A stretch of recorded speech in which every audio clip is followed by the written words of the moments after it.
social life in a drilling camp is somewhat limited. Most of the guys worked 12-hour shifts, so there was a lot of working and a lot of sleeping. But there was also downtime, just to do whatever you wanted to do.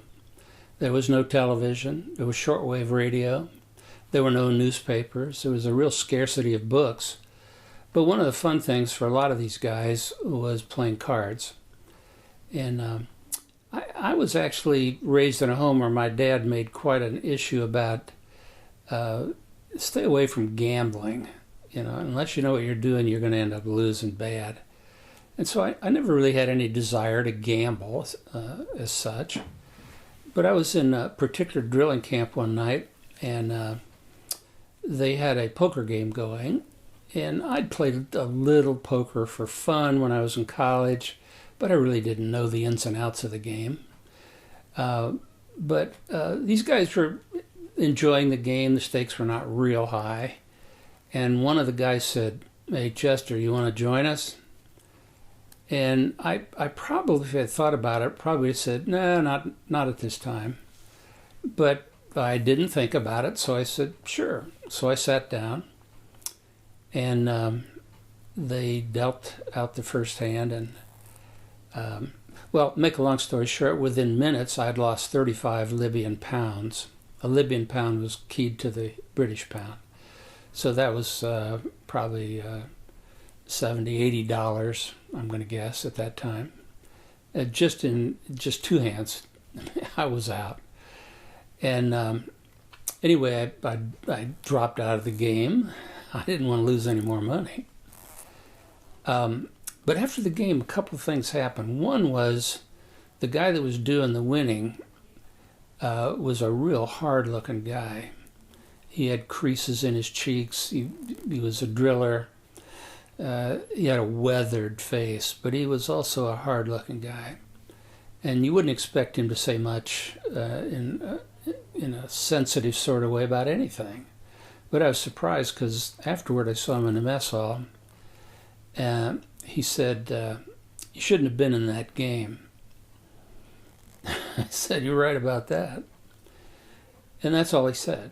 But it was said in such a way that it was kind of like, you know, did you learn your lesson? Well, I think I did. But this poker game had another side to it. It was in another drilling camp, and there was a guy from Austria that had come to Libya on a 2-year contract. You could make a lot of money working in the oil field. In fact, if you never took any days off, every penny you made was saved. They've supplied all your food, your housing, transportation, medical, anything you needed, you got. And they paid good wages. Well, this guy had come to work as a rig hand, and he had an ambition of coming there to make a lot of money. He was going to save it all, and he wanted to buy one of those Lippenzaner horses that are dancing horses at the Spanish stable in Vienna, world famous. He was a horse trainer before he came to Libya. He wanted to have his own horse.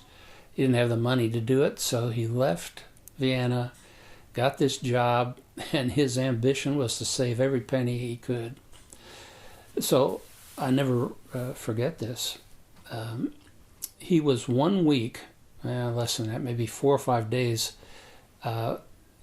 close to completing his contract. A plane would be showing up in 4 or 5 days. He'd get on that plane and fly back eventually to Vienna. But anyway, he had saved all his money.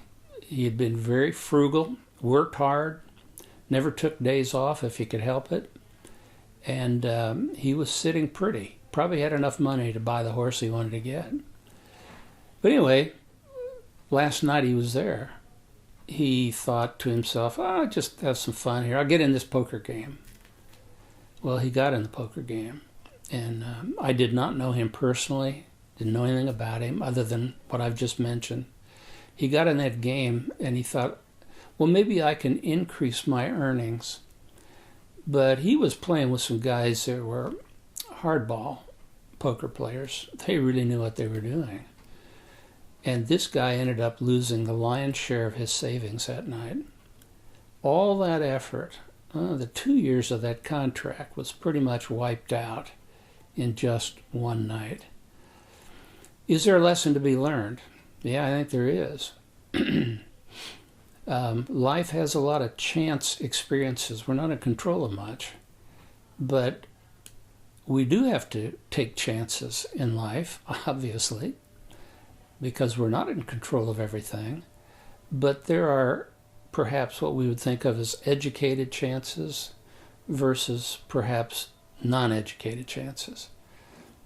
And I think that guy's feelings kind of got the best of him. It was a sad, sad commentary.